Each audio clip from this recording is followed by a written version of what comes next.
This is the Detroit Sports Podcast Network. An Ann Arbor rebellion next on Michigan Podcast. But there's going to be one team that's going to play solely as a team. No man is more important than the team. No coach is more important than the team. The team, the team, the team. Looks deep for Anderson. Waits for it. It's caught. This is no time for that. In the pocket and a sack. Tim Jamison. Brady gets terrific. Throws it and a touchdown. Knight again. Schultz just before Pizzell got him. And a leaping interception by Woodson. Harbaugh back to throw over the middle. Caught by Collier at the 5 on his feet. Touchdown, Michigan. On its way. It's good. He's 5'7", 179 pounds. A junior at Michigan. But Jamie Morris packs a wallop, and he delivers for Bo Schembechler. And here's your first play. Pressure coming. Second. It is Glenn Steele, number 81, who fought his way through the traffic. Option. And Robinson calls his own number, and he's going to score. Oh, an easy touchdown for Robinson and Michigan.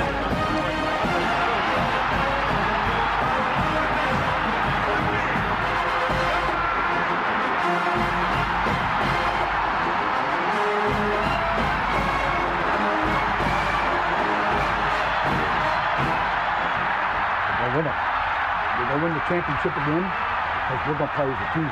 And when we play as a team, and the old season is over, you and I know it's going to be Michigan again.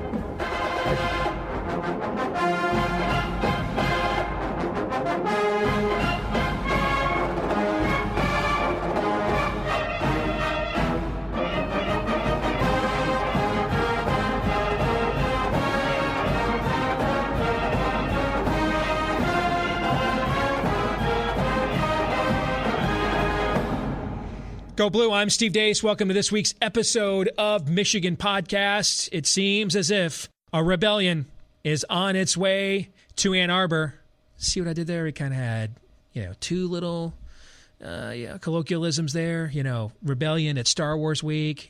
Ole Miss running Rebels, right? Anyway, we'll get to all that here in just a second. Want to thank all of you who watch us each and every week. Please subscribe to our YouTube channel if you're not doing so already. Consider, if you are doing so, leaving a positive review. Now, if you don't like us, we wouldn't ask you to lie. Just, maybe keep your opinion to yourself.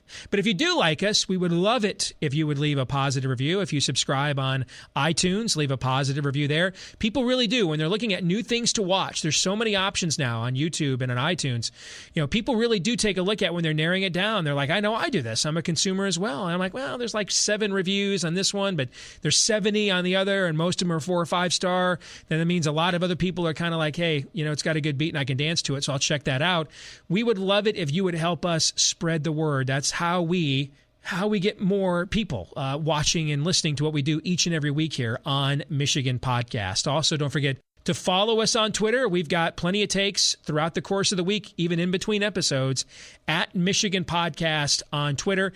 And if you ever miss an episode or miss anything we've written or said, it's all archived right there for you at MichiganPodcast.com. Well, one is official. The other 2, we're still awaiting word. But it appears we could be getting an infusion of talent from the South.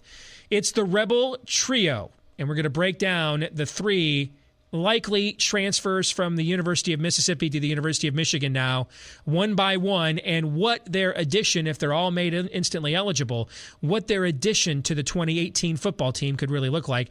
Let's start with the big prize, and this is Shea Patterson, considered maybe the best high school quarterback recruit in the country in 2016 class, the same class that had Brandon Peterson. He was the MVP of the Elite 11, elite quarterback camp, and he presents something that I keep hearing people say, well, I don't see how he fits into Harbaugh's offense. He's exactly what Jim Harbaugh is looking for. Well, he's not, a 6'5" pocket passer I seem to recall that Jim went to the Super Bowl with Colin Kaepernick running RPOs and pistol offenses. He changed his entire offense. Here you see touch. You're going to see elite-level arm talent when you look at his throwing ability, his ability to connect on throws down the field. Look at him here, making a play when the protection breaks down, the running ability. This guy, and he's got some swag. He's got the attitude. If you looked at what held Brandon Peters back from being the starter from the start of the season more than anything else, and Coach Harbaugh alluded to it during Big Ten Media Days, and that was, hey, he's got to be louder. I want more of a leader. Well, Patterson that's Johnny Manziel you're watching with that highlight right there. Are you kidding me with that? And ironically enough, that's against Texas A&M his freshman season. Patterson has the swag you're looking for. I'm not saying he'll be as great as these guys, but his game, his size, his arm talent is very reminiscent of a Johnny Manziel or even a Baker Mayfield. He has that kind of dog in him. This is next level quarterback talent. And I think at the very least, his addition to the quarterback room, when you look at the 5 guys, when we break camp in July of next year for the 2018 season, you're going to have Kevin Doyle, true freshman, who Gatorade yesterday named. It's Washington, D.C. Player of the Year. There's some pretty good players in that part of the country, by the way. You're going to have, Joe Milton, who's considered a high school All-American, 6'5", 220 out of Orlando, Florida. You're going to have Brandon Peters, who started 3 games and was also one of the most highly recruited quarterbacks in this exact same 2016 class. You're going to have Dylan McCaffrey, who was one of the highest recruited quarterbacks in the 2017 class, who, by the way, is a quarterback a lot like what you're watching right here with Shea Patterson. That's actually Dylan McCaffrey's game. And then you're going to have Shea Patterson. This will be as talented of a quarterback room as there will be in college football next year, which, whether it's Shea Patterson or somebody else, I think greatly increases the odds that somebody with that level of competition, somebody will emerge to be ready to play championship football for a team that the rest of its 22, the rest of its 2 deep, looks like it's more than capable of competing for a Big Ten championship and a spot in the college football playoff. Player number 2 that could be making his way to Ann Arbor. So Shea Patterson has confirmed he's definitely on his way. Now, player number 2 that could be making his way is Deontay Anderson. Now, here we see him carrying the football. But where he really makes his bones is on the defensive side of the ball. His ability to make tackles, his leaping ability, his speed. If there was a weakness, and I say that loosely, when your defense the last 3 years, if you're Don Brown, at Boston College, it was number 1 3 years ago. At Michigan, it was number 1 last year. And this year, it was number 3. All right, so when you're Don Brown and your last 3 college football defenses were number 1, and number 3 in the country, tough to say there's a weakness.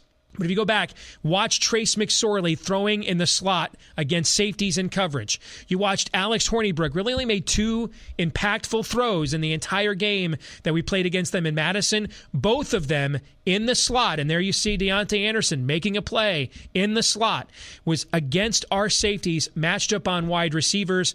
You're talking about a guy in Deontay Anderson, was one of the most highly coveted safeties in the country. One recruiting service had him ranked the number 2 safety in the 2016 recruiting class.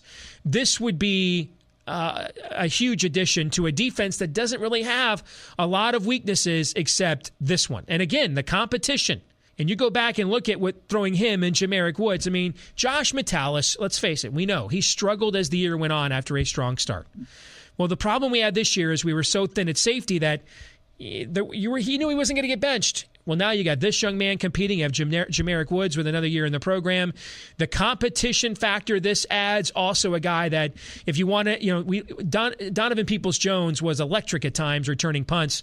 But if you want to give him a break because you want him more available on offense, we could certainly use some more pizzazz in the kick return game. We started to see that later in the year with Ambry Thomas. This is another element that Deontay Anderson adds to this program. Next level athleticism. This would be one of the most athletic safeties in a Michigan uniform we have seen in many a moon if he ends up coming to the University of Michigan. Now, Anderson says, Patterson has made it official. Anderson said over the weekend, I'm committed provided I can clear academically. So he wants to come. Patterson, we know, is coming. Anderson, we know, wants to come, pending the academic red tape, which brings us to the third and final player in the Ole Miss trio, and this would be wide receiver Van Jefferson. Now, Steve, why do we need another receiver? We've recruited so well there the last couple of years. Our wide receiver class was ranked by one service last year the best in the country. Well, what you love about Jefferson, first of all, look at the size, right? So you have Tariq Black, Donovan Peoples-Jones, they're kind of size. Nico Collins has that kind of size too. But here what you're watching is a hands catcher, a guy running a lot of different routes. We've seen him run here. We've seen him run, a post route. Here we see him run an out route. We've seen him run a bubble screen. So he's running a full route tree. A lot of high school receivers don't do that. And that's one of the reasons why at Ole Miss he played right away. Had about 50 catches going up against SEC defenses, and that's probably, in terms of defensive athleticism, the top conference in the country. So this is a guy, too, that if you want to give Nico Collins and Oliver Martin and some of those guys a little bit more time to develop, this gives you another bridge player to help give those guys time, more competition. But I think he's a guy, in my view, I think he would start right away. I think he's that polished of a route runner. I think the only player that we have returning on our roster that is as advanced as he is in terms of route running is Tariq Black. And I think that's why we saw him take off right away early in the season before the foot injury. So these three additions to Michigan's team, if you add all three of them, then really when you look at everything else we have coming back, given the way we've recruited on the offensive line, if they can find another tackle, you would look at Michigan's two deep and you would say, I don't see a blatant weakness there, which means no excuses. This is a team with these three guys. I think this is a team that is poised to challenge for the Big Ten anyway. But with these three guys, I think you're talking about a team that if it's not the clear favorite in the Big Ten going into next season, it has considerably closed the talent gap with Ohio State. If you like what we do here, a great way to support Michigan Podcast is to support us via Patreon. In fact, if you were one of our Patreon supporters, you got access to my instant reaction podcast after Michigan's huge basketball win. Great comeback against UCLA, taking it to overtime, then winning 78-69 there. Biggest win of the year for the Wolverines so far. And we try to come up with new and creative ways, particularly now that we're out of the regular football season, to keep providing unique content for those of you that do support our efforts here. We greatly appreciate it at Michigan Podcast. Thank you for supporting us. And if you'd like to support us as well, patreon.com/Michigan Podcast. All right, speaking of Michigan basketball, we have the game tonight against Texas, which, of course, at the time we're taping this, we don't know the outcome to.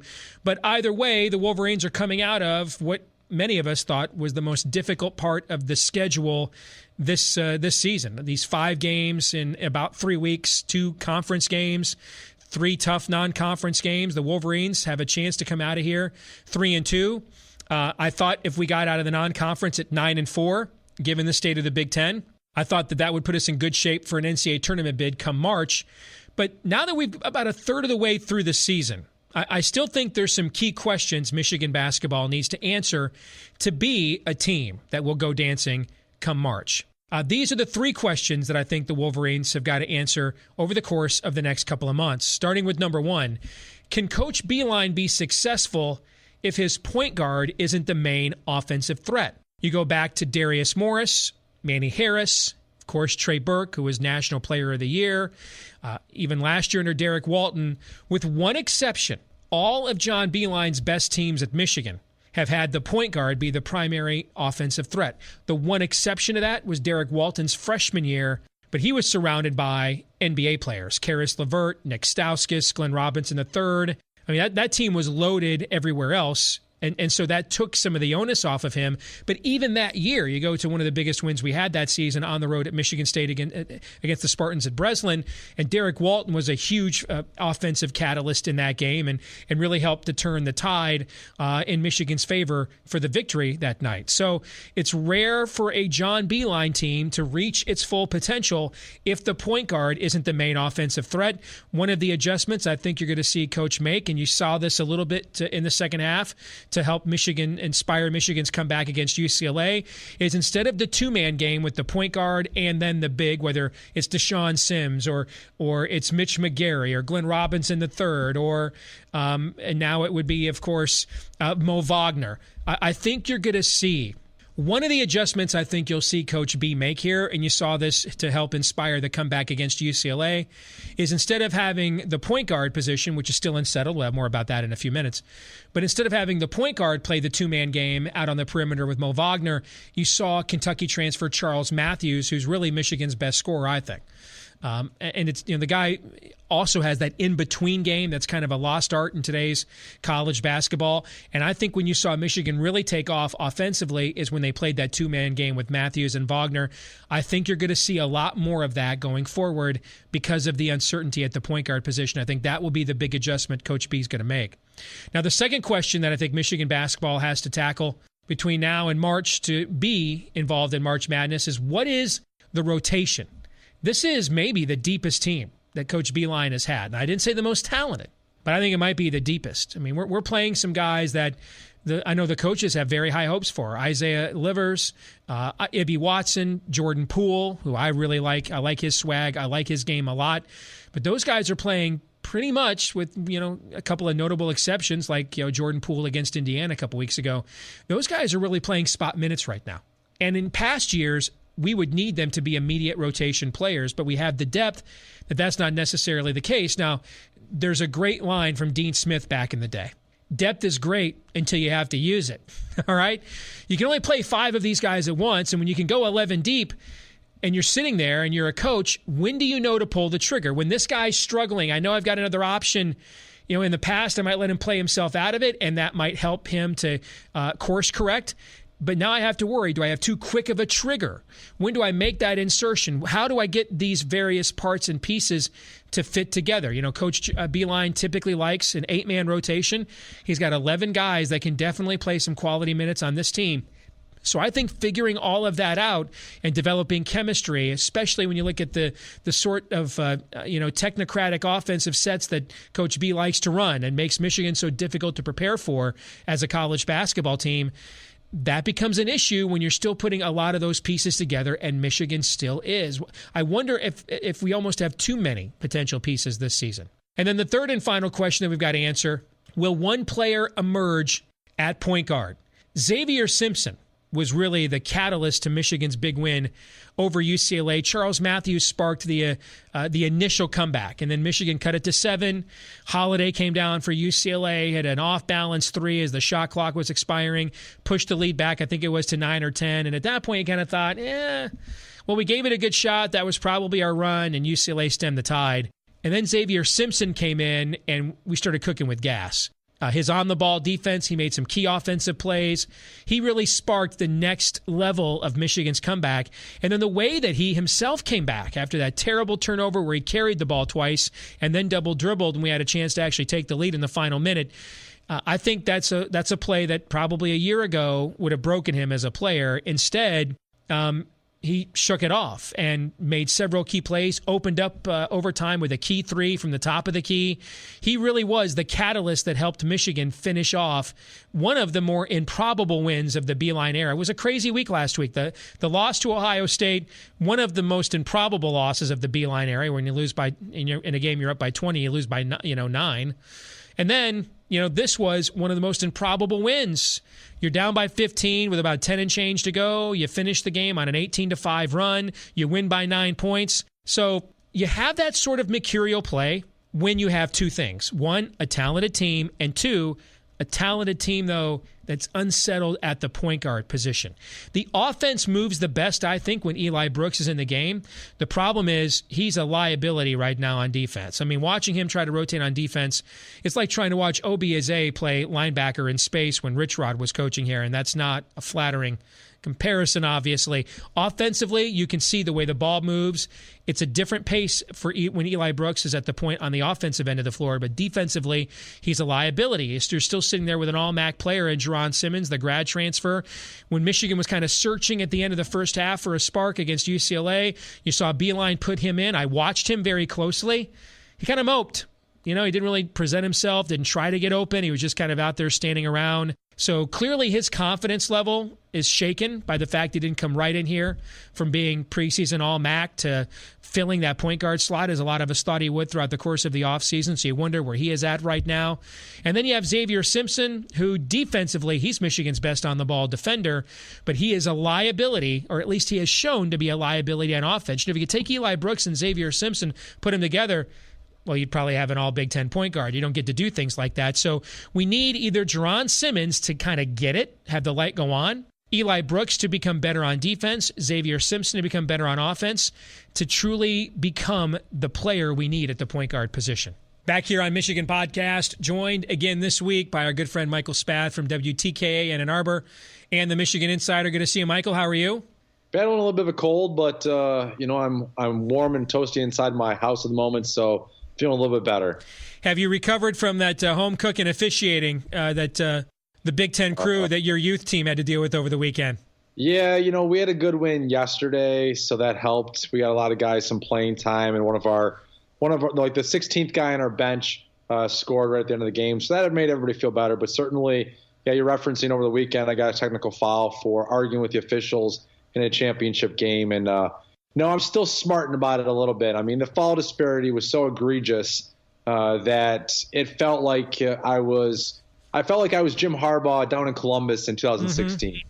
It was 17-4, right? Wasn't that what it was? 17-4, the foul disparity, yes. I had one of those moments coaching my son's flag football team, and because I'm fairly well known in our community with what I've done for a living the last few years, I have to, when I'm in public, man, I know I could end up being a blog. So I have to always, I went from overreacting to the greatest slight to I just kind of just take it whenever I'm in public now, because I'm just so paranoid about what someone's going to put in a comment section or write on a blog or on their Facebook wall, But I couldn't handle it anymore when I watched the referees in our kids' flag football league. They kept allowing the other team to run a play before they even reset the line markers and before our defensive players were lined up. This happened 3 or 4 times, and then finally I just walked out on the field and said, "You can't do that. You guys aren't even lined up as officials. You got to give our kids a chance to actually play." And I really did not want to do it, but after a while, I got to say, screw it, man. I'm coaching these guys, and they deserve somebody to stick up and advocate for them. So props to you, man. Well, that's honestly what the biggest part of it was for me, is that I wanted my kids to understand that I had their back, that I was going to be, defending them. And in a game where, did we play our best basketball? No, but certainly played better and deserved more than what the foul disparity was, and the home cooking that was taking place. And this team that we were playing, it was their host tournament. And I just wanted my kids to know that when someone really kind of tries to screw them, that an adult, someone that they potentially hopefully look up to, is going to have their back. Well, let's talk some Wolverines. Let's start. We've already talked before we brought you on about men's basketball. I'll get to that in a second. But, of course, we led off with the Impact transfer news from the University of Mississippi. Maybe as many as 3 key players joining the University of Michigan. One of them already confirmed in quarterback Shea Patterson. This was much alluded to when we were talking to you last week. But now that it's official, your thoughts? I really absolutely love this move for Michigan football, because it impacts you in a couple of different ways. If Shea Patterson is legit, if he can come in here and be the starting quarterback, if he's cleared by the NCAA, which we're all expecting at this point, if he can come in here and be the starting quarterback for the Michigan Wolverines in 2018, he gives you an immediate chance against Notre Dame on the road. He gives you a great chance to beat Michigan State on the road. He gives you a great chance to be a Big Ten championship team and go to the college football playoff. I like the fact that, I've heard a lot about how he's going to have to change the offense. Jim Harbaugh's going to change the offense to accommodate Shea Patterson. Well, let's face it, all of us this year are kind of talking more about, would we see more spread elements? Would we see some read option? It really never came to fruition like we thought it was going to. Well, now you're going to have to change it a little bit to accommodate this guy's skill set. He's an exciting player. He throws the ball downfield. He can take advantage of guys like Tariq Black and Donovan Peoples-Jones and maybe Nico Collins. He can throw the ball on the run. He makes plays when things break down around him. There's a lot to really like about Shea Patterson's game. But here's the underrated part that I think we're all missing out of this, and that is that the quarterback competition in that room gets dialed up big time. And Brandon Peters, I said this in a social media tweet, and I know you responded to it. We're about to see what this kid's all about. If he is a legitimate Big Ten championship caliber quarterback, then he's going to respond to this challenge with everything he's got, and he's going to go out there, play a great Outback Bowl. He's going to go toe-to-toe with Shea Patterson in spring ball and in fall camp. And so this is a win-win for Michigan. And it's a win for the fans because it shows that Jim Harbaugh kind of is done with taking his time, that he wants to win. We've all known this, but that he expects 2018 to be a big-time year. That's what all of us want. Is we're tired of waiting. We're tired of saying wait till next year. 2018, he's putting his cards on the table. This is what I want. This is a championship season for Michigan football, and that's exciting for the Wolverine fans. I think the odds that somebody comes out of that quarterback room in August prepared to lead a championship football team go way up. I go back to our last national championship team. You got three guys that all play in the NFL, Scott Dreisbach, Brian Greasy, and this other guy named Tom Brady, who's pretty good, all vying over the course of that summer in that camp for the starting quarterback job. And you saw what the result of that was, not just that season, but over the next couple of seasons as well, and what that did for Tom Brady's development, that competition. And I look at this, you look at the five guys that are going to be in that quarterback room when the team opens up camp in late July. You're going to have Kevin Doyle, that nobody talks about. Yesterday was Gatorade's Washington, D.C. area player of the year. You have Joe Milton, who's considered a four-star prospect out of Orlando, Florida. You have Dylan McCaffrey, who was one of the big quarterback gets in the last class. You have Brandon Peters, who was a big quarterback get in the same 2016 class that now Shea Patterson comes from. Zach Shaw, who works on your show, pointed out today on social media that since 2000, Shea Patterson's the third highest ranked quarterback recruit in the entire Big Ten Conference. So when you're putting that kind of talent in the room, in the most important position on the field, the odds when you put them all together for an entire offseason and say only one ball, best man wins, the odds that when the smoke clears, one of the guys comes out of there ready to play championship football September 2nd against Notre Dame, I think they go way up, Michael. Well, the other thing I really like, Steve, I got to say, is if you were to go into next season with Wilton Spade and Alex Malzone moving on, if you're going to go next season, you've got Brandon Peters, a veteran of 3.5 games, as your likely starting quarterback, and your backup is a redshirt freshman, Dylan McCaffrey, that is someone with immense talent and someone that people are excited about, but still maybe is trying to get his body to the place where it needs to be. And so that was going to be your starting two, your top two going into that Notre Dame game on September 2nd. Now your top two is Shea Patterson and Brandon Peters, and maybe not in that order. It could be Brandon Peters and Shea Patterson. How much better do you feel about that top two than you did necessarily the other top two? And if it were to go beyond those guys and it came down to Dylan McCaffrey in some nightmare scenario that we just had unfold this year in 2017 with John O'Corn being the third-string quarterback, if Dylan McCaffrey's your third-string guy and has to play a little bit here and there, I'd much rather have that than have a true freshman in Joe Milton or Kevin Doyle. So, no, the quarterback room just got so much deeper, so much more experienced, so much more talented, and that's an incredibly exciting thing for Michigan fans. Michael, I'm glad you brought up this idea of changing the offense around. I mean, I can see why really smart people on places like ESPN and SiriusXM are putting that analysis out there, because there's really no prior evidence whatsoever of Harbaugh being willing to make revolutionary moves at the quarterback position and change his offensive approach. It's never happened before. There's no precedent for that ever occurring ever. Colin Kaepernick, San Francisco, and then to the Super Bowl. And so since that never happened, I can see why really smart people making a lot more money than us are throwing that hot take out there. I can see that, Michael. I don't know where that's coming from. I mean, I agree with you that it's kind of silly. And considering that I'm the king of the hot takes, according to my social media following, I wouldn't be out there. At the end of the day, the best quarterbacks, the best coaches, I should say, the best coaches in the country always adapt to their personnel. Certainly we saw that with the transition from Alex Smith to Colin Kaepernick, as you just pointed out. We saw it a little bit with Andrew Luck taking advantage of what he did really well. We saw with Jake Rudock taking advantage of what he did really well. I think 2017 was just such a quagmire of crap that it's hard to say we ever saw the coaches truly adapt to what these guys did well. I think they did a better job when Brandon Peters came in the game than necessarily when John O'Corn came in the game. But yeah, you're going to see them figure out what Shea Patterson is all about. and figure out what Brandon Peters is all about. And because let's face it, this is not, we hope that this is not Rich Rodriguez taking Stephen Threed and Nick Sheridan and making them read option quarterbacks. I still have confidence. I think you do too, Steve, from all the conversations that we've had over the last couple of weeks. As frustrating as this past season was, and even though there's some legitimate criticism of Jim Harbaugh, both of us still believe that this is the right man for the job and that he is the smartest man for the job, and that when it comes down to taking your talent and getting the very most out of them and figuring out what they do well, that he's going to adapt his offense to Shea Patterson, if he's a starter, to make the very most out of this Michigan football offense in 2018.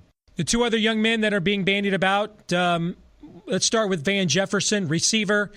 Father played for the Detroit Lions, somebody that you work with at the Michigan Insider and WTKA, Sam Webb, thought a couple of years ago he thought he was going to end up in Michigan's recruiting class, decided to go to Ole Miss instead.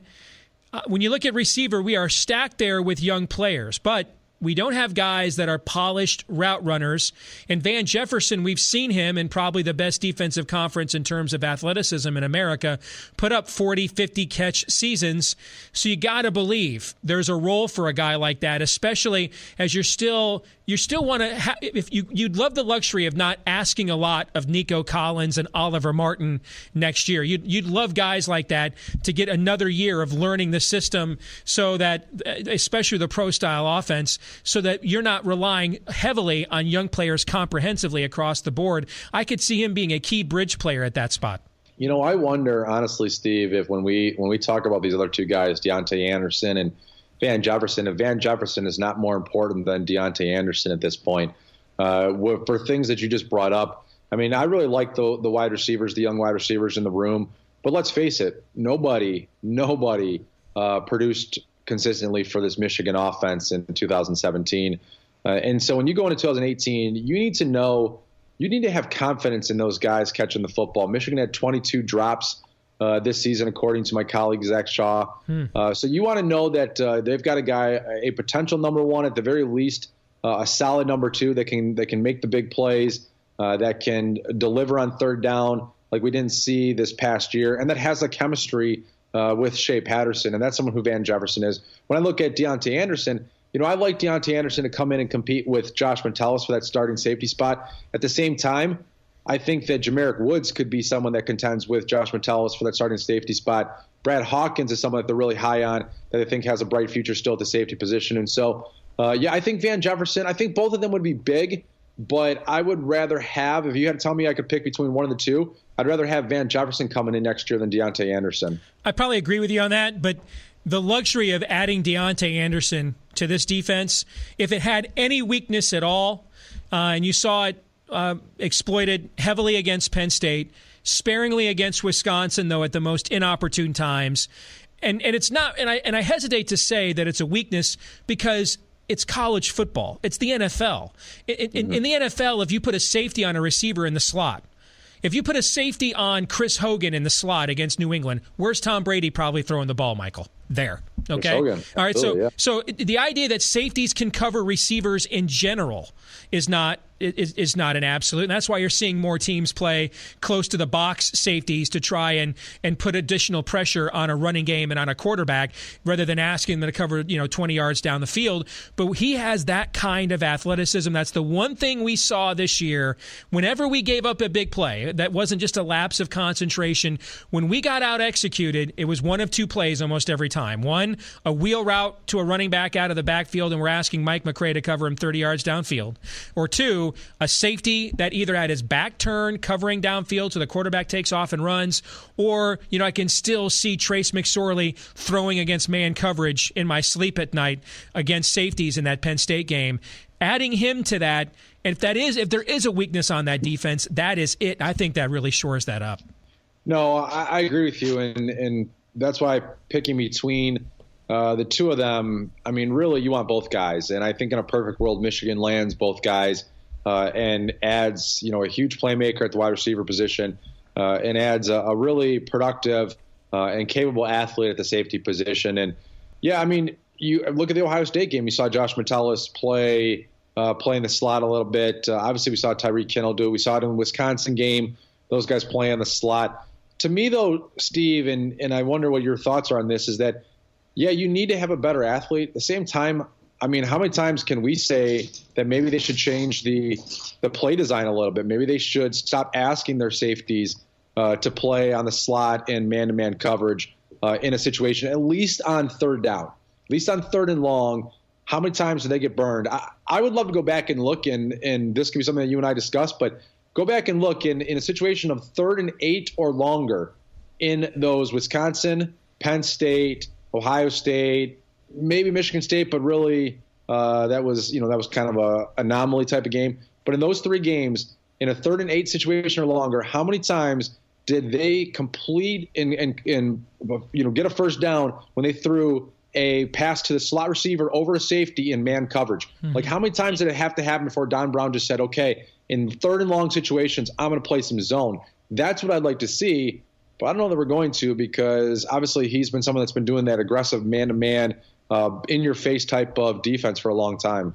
Well, I don't know how good of a zone team we are. I actually thought Jordan Lewis was a lot better playing man coverage than zone. He was an All-American playing man coverage the last couple of years. And this year, this is something I talked about here at the beginning of the season on Michigan podcast. We got a question from one of our viewers that wanted to know if the inexperience in the secondary would be mitigated by Don Brown's defense, because you don't play a lot of complicated zone coverages. You're not disguising. The complication is actually your linebackers and your front 7, who's coming, who's not. The other guys are playing pretty much man-man with one safety over, and that's usually Tyree Kinnell. Okay, so that mitigates some of that inexperience factor. I do wonder if maybe with another year of experience, could we see more of that? Could I see Coach Harbaugh say to Don Brown, hey, here's how we do it in the NFL. In the NFL, on 3rd and 12, we play pretty much quarters coverage, umbrella zone, let him make the catch at the 7-yard from the sticks and come up, make the tackle, get off the field. Could we see more of that? Yeah, but I also think there's an argument to be made when you were as young in the secondary as we are. Hey, tell you what, just go out there and stick in that guy's jockey shorts and stick with him around the field, and that makes it a lot less complicated. Well, I think there's that. I think there's a couple other little things, too, that Don Brown can do. One of them could be in situations, the reason that you mentioned Jordan Lewis likes to be good in man coverage, but David Long and Lavert Hill were really good in man coverage, and that's why you use those guys. That thing about that Penn State game and then the Wisconsin game is those teams would purposely design their offense to put their best wide receiver. For Penn State, it was Deshaun Hamilton. For Wisconsin, the young man's name escapes me. But they would slide them into the slot. I think it's Davis, a young man we recruited, actually. Yeah, they slid him into the slot position because they knew that Michigan plays the slot with their safeties. Mm-hmm. And so if you're going to do that, then why not take Lavert Hill and David Long and say, listen, you're going to match up with that guy one-on-one, and so you're going to move into the slot and play him? Because in that Penn State game, the one time that Michigan was able to knock a pass down when Trace McSorley threw the slot and he threw another perfect ball was when Lavert Hill was on the slot receiver instead of one of the safeties. And so there are a couple little minor tweaks that we think Don Brown could do. Again, he's a lot smarter than us, and he's not going to necessarily listen to us, Steve. It's hard to argue when the guy's defenses the last 3 years were number one, and number 3. It's tough to sit here and spend 10 minutes criticizing him, frankly. Absolutely. At the same time, what we're talking about are legitimate concerns. Sure. Well, they're the kind of plays. Here's what you and I are talking about. Let's clarify this. Don Brown doesn't tiptoe between the raindrops. He's not the last son of Krypton, right? We're not. It's not we're not celebrating the season of Don Brown's advent here this time of year. He's just really damn good at his job.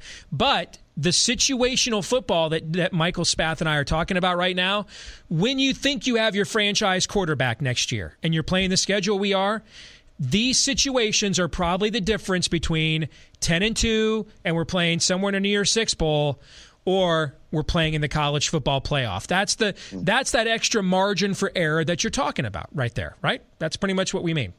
Without a doubt. I mean, you go back to, we were having this conversation on our show on Tuesday for our Michigan Media Roundtable, and we were talking about the fact that you look at that Wisconsin game and that Ohio State game especially. Those are the two that I really think were there for the taking for the Wolverines this year. The Michigan State game, the monsoon, everything that happened, that's just kind of a crazy game. The Penn State game, they were out of their league in that one.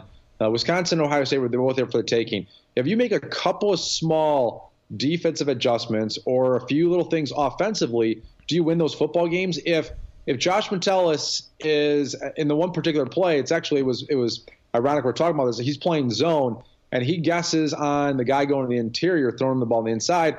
He steps in, and the guy throws it over his back shoulder.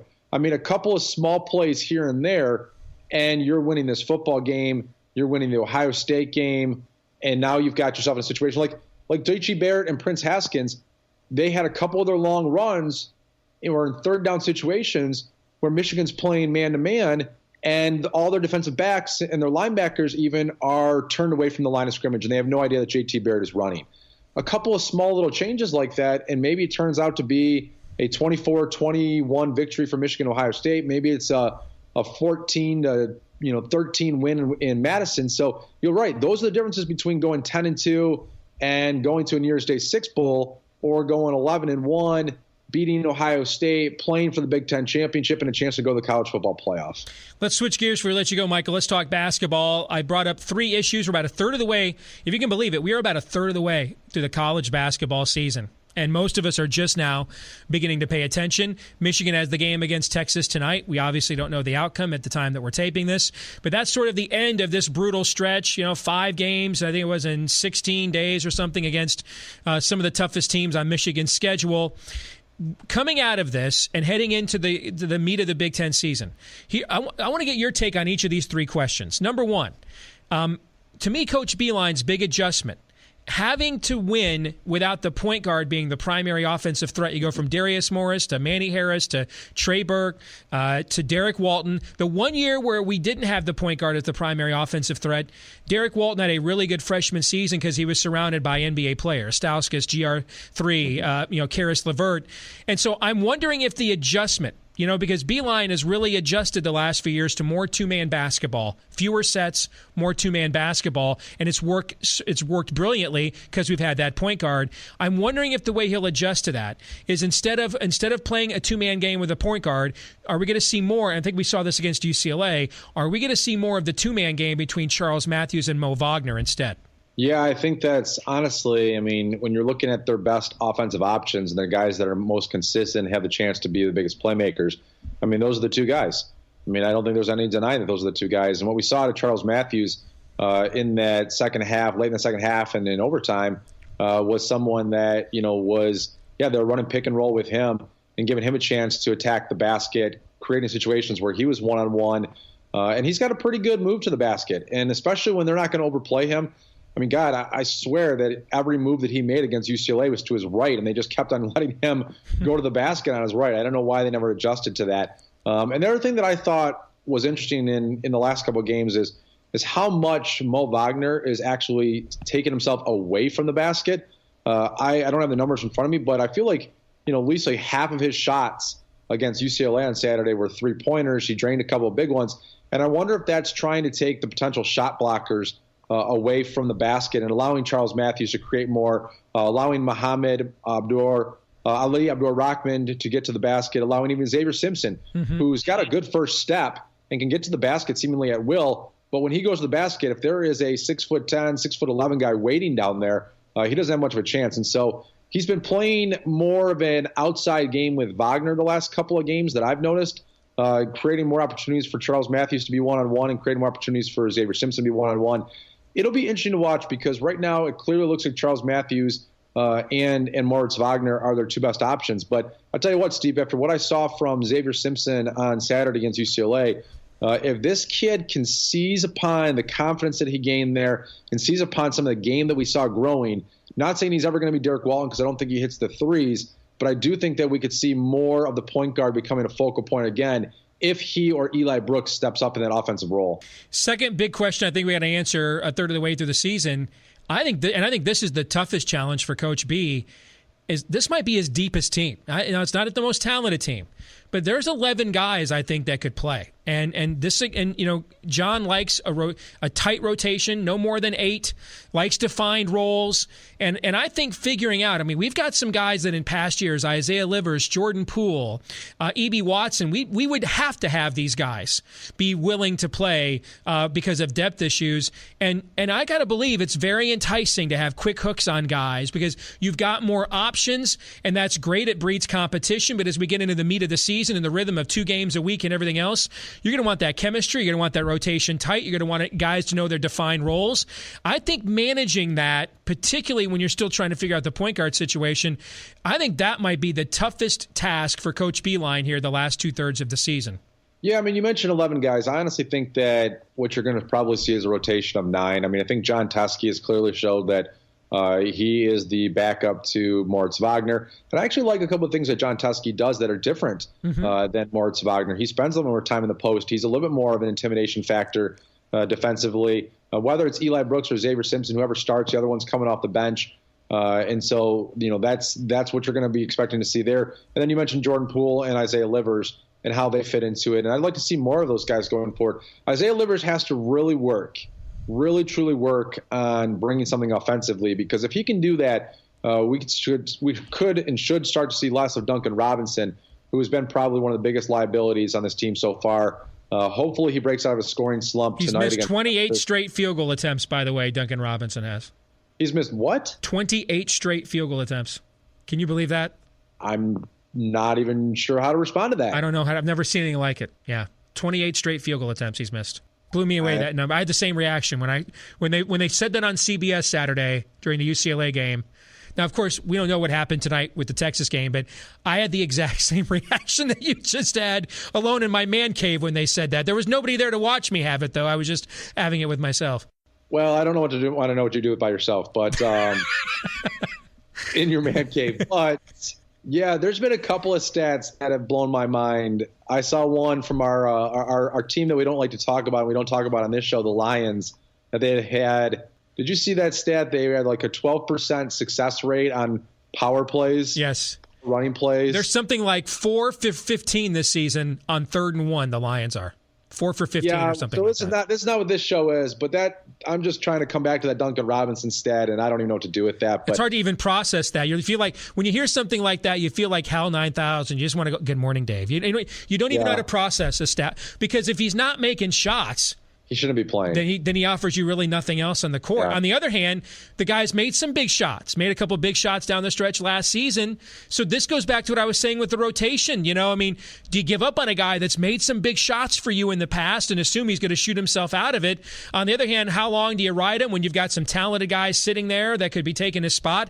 I think how Beilein manages this, and I think it's good because next season, I think they're going to have just as much depth next season as well. And so I think having a team of more depth, in fact, having watched every team in the Big Ten, I think Michigan State's up here, and then it's space bar, everybody else. I think Purdue's okay, kind of a top 25 kind of team.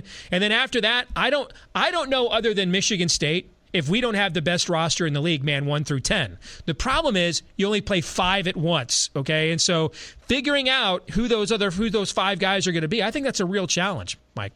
No, I think you're right, and you're right. And how do you take that depth and turn that into a positive for you? Because you mentioned that Michigan 1 through 10 might be as good as any team in the Big Ten outside of Michigan State. But if you were to ask me if they're 1 through 5, where they're 1 through 5 ranks, yeah. I agree. They're not as good as Purdue. They're probably not as good as Minnesota. I agree. They're probably 5th or 6th in the Big Ten. Yep.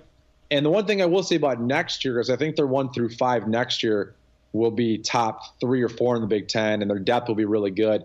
We're going to see what guys like Iggy Brzezinski can do, and Brandon Johns, and some of these young kids coming in, and the big-time Castleton. There's going to be some heated competition. But I like this team.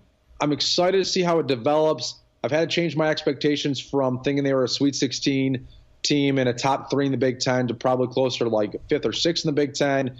And if they get past the opening weekend of the NCAA tournament, I'll be really impressed. But I still think that John Beilein's the right guy for this.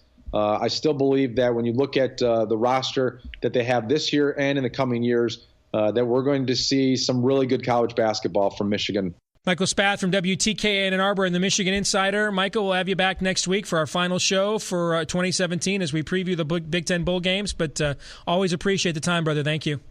Yeah, thank you guys so much. Appreciate it. I hope we're getting a lot more snow this week. I hope that you're avoiding it down there in Iowa. We are so far, and I have had this. I've attempted to negotiate with the ultimate weather maker in the heavens the last few years. It is permitted to snow the week of Christmas through January 2nd, and then cease henceforth. But I've not won that argument yet, so I'm waiting. Well, I'm getting married January 20th, and I just don't want it. We're getting married here in Ann Arbor, so I don't want it to snow that weekend. That's all I want. I hear you. Thanks, man. We'll see you next week. All right, sounds good, guys. All right, we'll come back, wrap things up here next. This week's Twitter poll results, we asked you, who do you think is going to start the football season opener against Notre Dame next September? 69% of you said Ole Miss transfer Shea Patterson. 31% of you said Brandon Peters. I think you nailed those odds. I think Patterson is a solid favorite to start game one, but Brandon Peters is no joke, and he was a highly recruited quarterback as well. He'll have the experience edge, knowledge of the system. I'd give him about a 30% chance of holding Shea off, so I think you pretty much nailed those results there. So well done, Twitter poll voters. Which brings us finally to this week's question of the week. William Tonneson says, why is your Twitter feed such a roller coaster during games? I'm a fan. Will, I won't apologize. It used to be a lot worse. All right, I've learned to back off a little bit, but I'm a fan. I'm emotional. I love my team. I get involved. You know, I'm invested in the outcome. I live or die with every miss, every sack, every punt. Well, when we punt, not when we make the other team punt. With every bricked free throw, which we're doing a lot right now, which is kind of nuts to have a John Beeline team that can't make free throws. But apparently what Charles Matthews needs to do is have someone walk up to him with his hand in the face, and he's fading away. Because he does that really good in game time. He seemingly can't make free throws, so maybe we should just say, hey, somebody walk up, put your hand in Charles Matthews' face, make him fade away. He'll make those free throws now. See, I'm a fan. I know I work in media, but I am a Michigan fan. Long before I got a job in media, I lived and died with the Wolverines, and my Twitter feed reflects that. I know I should mature and grow up and handle it better, but what's the fun in that? Fan is short for fanaticism, and I love my Wolverines, so I'm not going to apologize for living and dying with my favorite team during the ebbs and flows of a game. I get it. Some of you want me to be stoic, Spock-like, with a multiverse perspective, seeing the larger picture at all times. Yeah, I can't do that. All right, so if you can't handle the ups and downs, it's okay. I don't mind. You might just want to wait and follow me again on Twitter after the game is over. That's what that whole mute feature's for. Thanks for tuning in this week on Michigan Podcast. Next week, our final episode before we head out for Christmas vacation. It's our Big Ten Bowl Bonanza. You don't want to miss it. Until then, go Blue.